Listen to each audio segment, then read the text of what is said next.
سلام و خوش اومدید به دوره هوش هیجانی. من آرمان علوی ام، روانشناس بالینی و مدرس. توی دوره هوش هیجانی که 4 قسمت هست، قراره که یه سری مطالب رو در مورد هیجانات و شناخت بیشتر خودمون با همدیگه بررسی کنیم. هوش هیجانی یه دوره آموزشیه که طراحی شده برای افرادی که میخوان رابطهشون رو با خودشون عمیق‌تر کنن. نه فقط این که بفهمن چی حس میکنن، بلکه بدونن چرا و بتونن باهاش کار کنن. توی دوره هوش هیجانی از علم مغز شروع میکنیم، از نوروساینس و روانشناسی، و میریم سمت چیزی که واقعا توی زندگی روزمره‌مون تفاوت ایجاد میکنه. اینکه چطور هیجاناتمون رو بشناسیم، مدیریت کنیم و ازشون به عنوان یک ابزار خوب استفاده کنیم، نه اینکه قربانیشون بشیم. این دوره 4 اپیزود داره و هر اپیزودش یک مهارت مشخص رو پوشش میده و در انتها یک سری فایل های خودآموز هم ارائه میشه که میتونید تمرین های بیشتری رو برای خودتون انجام بدید. از خودآگاهی شروع میکنیم، میریم سراغ مدیریت هیجان، همدلی، مهارت های اجتماعی و در نهایت میرسیم به این که چطور همه احساسات رو توی روابط و تصمیم گیری هامون به کار بگیریم. هر قسمت تمرین داره، چون دونستن کافی نیست، باید همشو تجربه کنیم. پس اگه آماده اید که یک قدم جدی به سمت شناخت خودتون بردارید، با من همراه بمونید.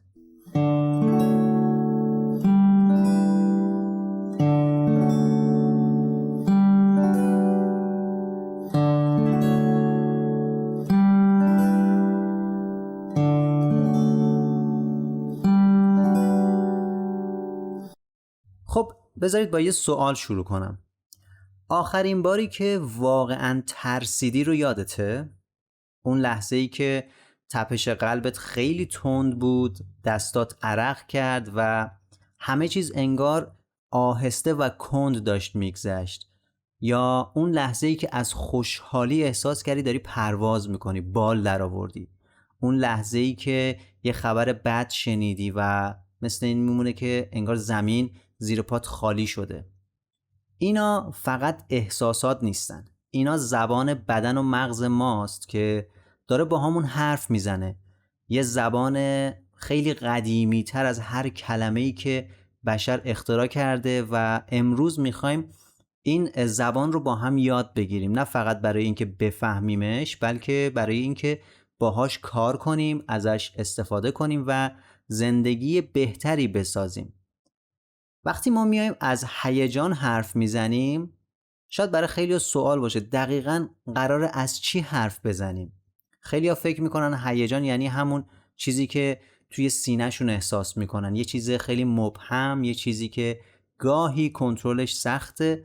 اما روانشناسی مدرن یه تعریف خیلی دقیق تری داره.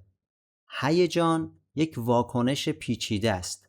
این واکنش پیچیده لایه هایی داره که شناختش خیلی بهمون کمک میکنه. به طور کلی اگه بخوام بگم، هیجان رو میشه توی 3 لایه دسته بندی کرد. لایه اول که اصطلاحاً بهش میگن لایه فیزیولوژیک. یعنی چی؟ یعنی بدن شما تغییر میکنه. همون لحظه‌ای که قلبتون میتپه، تپش قلبتون تند میشه، هورمون‌ها ترشح میشن، عضلاتتون سفت میشه، شل میشه، پوستتون گرم میشه، سرد میشه. این لایه فیزیولوژیک کاملا خودکاره. یعنی شما انتخاب نمی کنید که عرق بکنید یا نکنید. لایه دوم شناختیه. یعنی ذهن شما تفسیر میکنه اون تغییرات فیزیکی که براتون تو لایه اول ایجاد شده رو، میاد بهش معنا میبخشه. یعنی میگه که این ترسه، یا این هیجانه، یا این خشمه. این لایه است که میتونه به ما آموزش بده و تغییر کنه و ما میتونیم خیلی راحت بهش مسلط بشیم. و در نهایت لایه آخر میشه رفتار ما، یعنی اون عکس العملی که نشون میدیم. فرار میکنیم، حمله میکنیم، گریه میکنیم، میخندیم، سکوت میکنیم یا هر چیز دیگه. این لایه هم قابل تغییره، یعنی فقط لایه اول یا فیزیولوژیکی که دست خودمون نیست، ولی لایه دوم و سوم رو خیلی راحت با آموزش دیدن میتونیم خودمون تغییرش بدیم. و نکته مهم اینه که این سه تا لایه همیشه با هم دیگه کار میکنن، نمیشه یکی رو کاملا جدا کرد. وقتی میخوایم هیجانمون رو مدیریت کنیم باید هر سه تا لایه رو در نظر بگیریم. حالا اومدن طی مطالعات پیوسته دهه‌ها روی چهره و هیجانات که تحقیق انجام شده گفتن ما 6 تا هیجان پایه‌ای داریم و هممون توی زندگی روزمره‌مون داریم تجربهش میکنیم. هیجاناتی مثل خشم، ترس، مثل شادی، مثل غم، مثل تعجب، مثل تنفر. اینا هیجانات اصلیه و پایه‌ای که تمام اینها جهانی هن. یعنی اینکه فرقی نمیکنه ایرانی باشی، آمریکایی باشی، آفریقایی باشی، اصلا فرقی نمیکنه. چرا؟ چون همه یک جور این احساس رو تجربه میکنن، یک جور حالت چهره نشون میدن. وقتی شما میخندی چهرت مشخصه، وقتی غمگینی چهرت افتاده است، در همه مشخصه، وقتی تعجب میکنی چشات گشاد میشه، این برای همه یکسانه. این تحقیقات میدانی که توی فرهنگ‌های مختلف انجام شده ثابت کرده که هیجان یک چیز جهان شموله و این یعنی هیجانات بخشی از طبیعت انسانه، نه محصول فرهنگ یا تربیت یک خانواده. تا اینجا فهمیدیم که همه گیره و میتونه شبیه هم باشه و از طرفی هم میتونه تأثیرگذاری هم داشته باشه. البته یه معنی هم وجود داره که وقتی داریم میگیم همه هیجانات جهانیان، خیلی از هیجانات هم هستن که پیچیده تره، مثل حسادت، مثل افتخار کردن. اینا تحت تأثیر فرهنگ شکل میگیره و اما اون 6 تا هیجان پایه اونا مال همه هستن، یعنی همه گیره. بعضی از هیجانات هستن همه گیرن، بعضی ها هستن که بر اساس فرهنگن. ما اون 6 تایی که همه گیره رو میخوایم بیشتر بررسی بکنیم.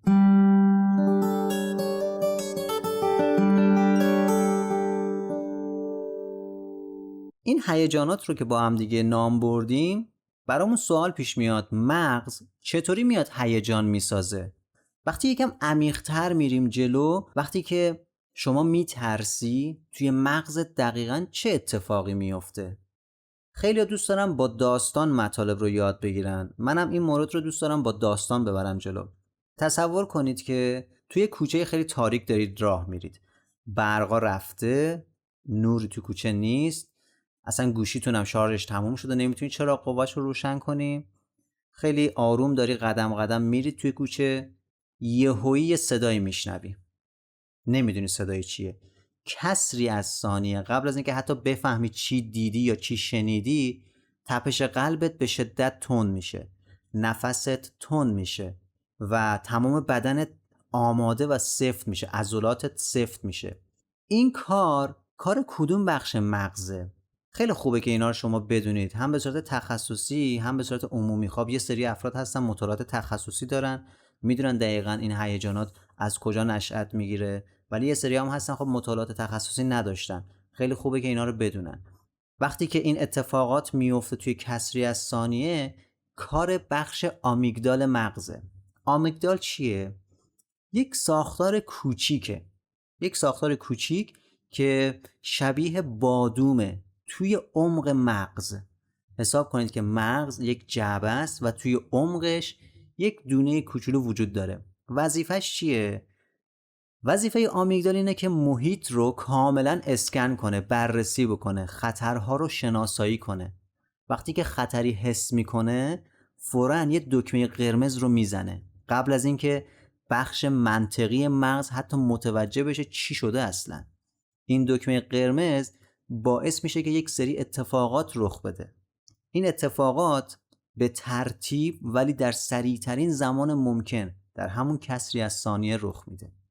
شما فرض کن آمیگدال میاد و خطر رو و محیط رو اسکن میکنه.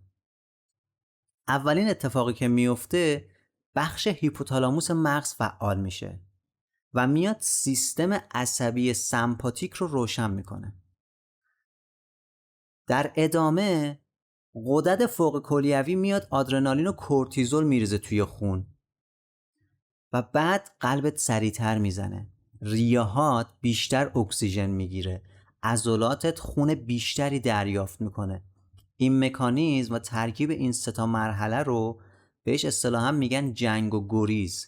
یه سیستم بقاه که تکاملیه، یعنی میلیون ها ساله که ما داریمش. در واقع این سیستم یکی از دلایل اصلیه که اجداد و نیاکان ما زنده موندن و ما الان اینجاییم و الان داریم این کار رو انجام میدیم و آموزش میبینیم.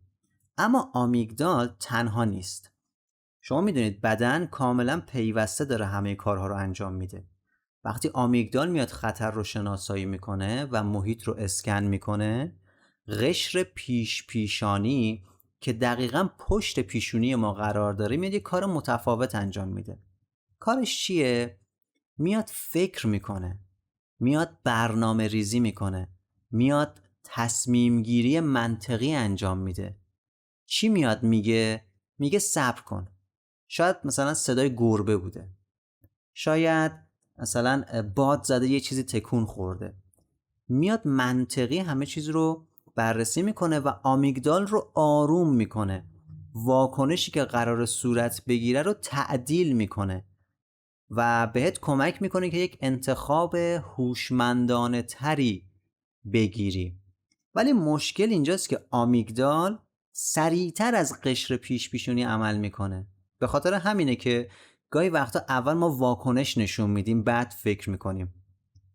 یعنی خیلی وقتا برای هممون پیش اومده عصبی شدیم، کلی زدیم و شکوندیم و توهین کردیم، بعد آروم شدیم گفتیم وای چه اشتباهی کردم، ای کاش این حرفو نمیزدم.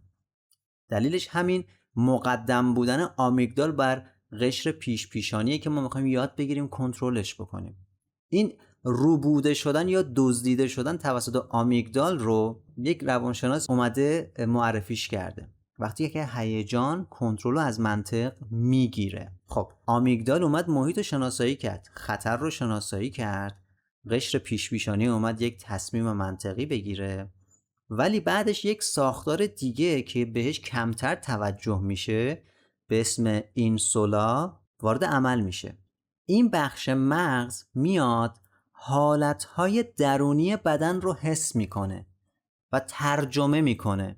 مثلا وقتی دلتون درد میگیره یا تپش قلب میگیرید یا معدتون درد میگیره، اینسولا این اطلاعات رو دریافت میکنه و به شما آگاهی میده. به همین خاطر هیجانات همیشه با یه حس فیزیکی همراهه.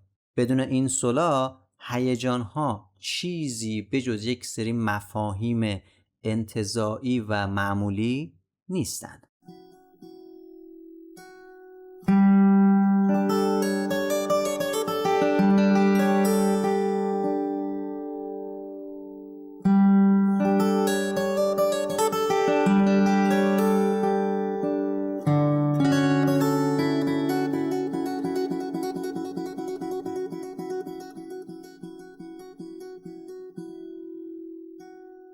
حالا میخوایم یه کار با هم دیگه انجام بدیم. میخوایم این سیستم رو فعال کنیم. هر جایی که هستی، توی هر حالتی که هستی، یکم خودتو آروم کن، بدنتو راحت کن، چشماتو ببند، یه لحظه سکوت کن. یه خاطره رو به یاد بیار که توش خیلی خوشحال بودی، مثل یک لحظه موفقیت، مثل یک دیدار عاشقانه، مثل یک لحظه آرامش عمیقی که تجربه کردی. یک لحظه‌ای که خیلی خوشحال بودی رو، یک خاطره رو به یاد بیار. حالا به بدنت توجه کن. تپش قلبت چطوره؟ نفس کشیدنت چطوره؟ عضلات صورتت چطوره؟ کجای بدنت این حس خوشحالی رو بیشتر حس میکنه، بیشتر تجربه میکنه؟ یکم بهش فکر کن. تپش قلبت چطوره؟ چجوری نفس میکشی؟ عضلات صورتت چطوره؟ کدوم قسمت بدنت بیشتر داره تجربهش میکنه؟ حالا چشماتو باز کن. اگه واقعا این تمرین کوتاه رو انجام داده باشی، متوجه یه سری تغییرات شدی. اگرم انجام ندی، قطعا انجامش بده. فقط با یک تصور، فقط با یک خاطره بدنت واکنش نشون داده بدون اینکه هیچ اتفاق فیزیکی توی واقعیت بیفته. تو فقط تصور کردی. این قدرت مغزه، این قدرت ارتباط ذهن و بدنه. نشون میده که شما با فکر کردن هم میتونید وضعیت فیزیولوژیک خودتون رو تغییر بدید. یک تمرین خیلی کوچیک و ساده که به یک خودآگاهی شما رو میرسونه. تصور میکنید و به بدنتون توجه میکنید. حالا بیایید ببینیم هیجانات به صورت فیزیکی چه بلایی سر بدن ما میاره. بدن ما در واقع مثل یک میدون جنگه. وقتی که شما عصبی میشی چه اتفاقی میفته؟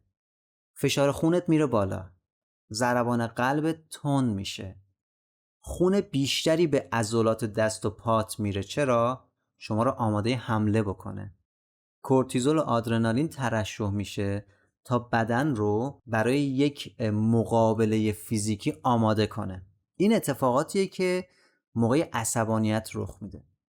حالا بیایم تصور کنیم که شما ترسیدی. وقتی که میترسی خون از بخش‌های محیطی، بخش محیطی بدن کجاست؟ پوست، دست، پاها. از بخش‌های محیطی مثل دست و پا و پوست خون کمتر میشه. چرا؟ چون وقتی میترسی ممکنه به یک جایی برخورد بکنی حین فرار کردن. این مکانیزم باعث میشه که اگر آسیبی دیدی یا زخمی شدی خونریزی کمتری داشته باشی. دهنتون خشک میشه. چرا؟ چون موقع ترسیدن سیستم گوارش اصلا اولویت نیست. چشاتون گشاد میشه. برای چی؟ برای اینکه بتونید بهتر محیط رو بررسی بکنید. پس اینم شد اتفاقاتی که توی ترس براتون میفته. حالا وقتی غمگینی چی میشه؟ یکم فکر کن بهش. وقتی غمگین هستی چه اتفاقی میفته؟ انرژیت میاد پایین. چرا انرژی میاد پایین؟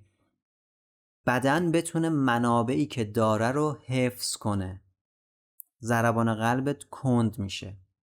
سیستم ایمنی ضعیف میشه. افرادی که مدام غمگین هستن مدام هم مریض میشن، چون بدن توی یک حالت انفعال یا عقب نشینی قرار گرفته و سیستم ایمنی ضعیف شده. هر چیزی میتونه سریع روش تأثیر بذاره. حالا وقتی شاد هستی چه اتفاقی میفته؟ یه سری انتقال دهنده‌های عصبی مثل سروتونین، مثل دوپامین، اندورفین ترشح میشن. ضربان قلب تنظیم میشه. سیستم ایمنی قوی تر میشه. التهاب بدن کمتر میشه. پس هیجان‌هایی که داریم فقط تو سر ما نیستن. همه بدنمون داره این هیجان رو تجربه میکنه و اگه این هیجان برای طولانی مدت باقی بمونه و اگر هیجان منفی باشه مثل غم که مدام داره بدنمون و سیستم ایمنیمون رو ضعیف میکنه، اگه باقی بمونه توی طولانی مدت آسیب‌های جدی میزنه. پس اینجا میرسیم به این مسئله که مدیریت هیجان یعنی مدیریت سلامت جسمی خودمون که کمک میکنه روند زندگیمون بهتر بشه.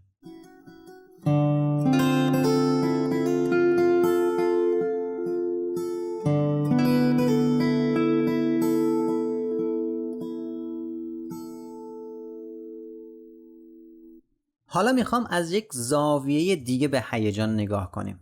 یک زاویه‌ای که عمیق‌تره، انسانی‌تره و شاید اصلا یکم دیدگاه فلسفی قاطیش داشته باشه. تو فلسفه میان میگن هیجانات حالتهای وجودی انسان هستش.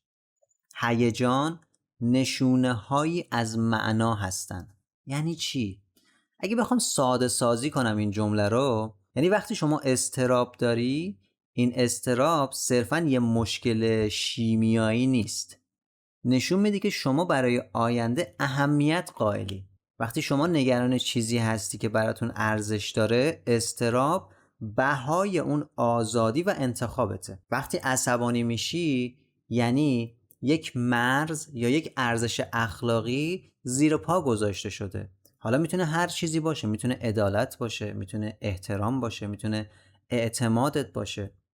خشم شما اگر معتدل باشه نگهبان شماست. نگهبان چیه؟ نگهبان ارزش‌های انسانی شماست که اگر زیر پا گذاشته شده باشه شما عصبانی میشی. حالا وقتی غمگینی چی میشه؟ غمگینی یعنی از دست دادنی که اتفاق افتاده. این درد نشون میده که اون چیزی که از دست دادی، فارغ از این که فرد بوده، یک موقعیت بوده یا حتی یک رویا بوده، برای شما عمیقاً مهم بوده که غمگین شدی. پس هیجاناتی که ما تجربه میکنیم از این دیدگاه راهنمای یه سری ارزش‌های درونی ماست. اونا بهمون میگن چی برامون مهمه، چی برامون معنی داره، چی ارزش داره که برای حفظ کردنش بجنگیم. ما مسئول انتخابامون هستیم و هیجانات به ما میگن که چیزی وجود داره، ولی ما هستیم که تعیین میکنیم چطور بهش پاسخ بدیم. ما نمیتونیم تصمیم بگیریم که عصبانی نشیم، اما میتونیم تصمیم بگیریم که با اون خشمی که موقع عصبانیت داریم چه رفتاری داشته باشیم که بعداً پشیمون نشیم. خب یه لحظه فکر کن، آخرین باری که شدیداً عصبانی شدی کی بوده؟ حالا از خودت بیا بپرس کدوم ارزشت زیر پا گذاشته شد که اونقدر عصبانی شدی؟ همکارت بهت توهین کرد، تو خانواده دعوا شده، پارتنرت باهات مثلا دعوا کرده، بی اهمیتی کرده، هر چیزی که عصبانیت کرده رو در نظر بگیر. حالا این سوال رو تو ذهنت نگه دار. این کلید خودشناسیه. یعنی هر هیجان پیامی برای شما داره که باید از خودت بپرسی کجای هیجان من داره به من نشون میده که کدوم موقعیت از زندگیم اذیت شدم که من همچین واکنشی داشتم، غمگین شدم، عصبانی شدم، شاد شدم. خب تا اینجا چی یاد گرفتیم؟ چیزای خیلی پایه‌ای. یعنی ما یاد گرفتیم که هیجان ما یک سیستم سه‌لایه‌ای و پیچیده هستش، شامل همون فیزیولوژی، شناخت و رفتاری که ما به همراه داریم و مغز ما میاد هیجان رو مدیریت میکنه. چه سلسله مراتبی بود؟ آمیگدال بود که سریع و قوی میومد محیط رو اسکن میکرد، قشر پیشانی میومد منطقی و تحلیلگر عمل میکرد، اینسولا میومد به بدن انتقال میداد و هیجان در کل بدن جاریه.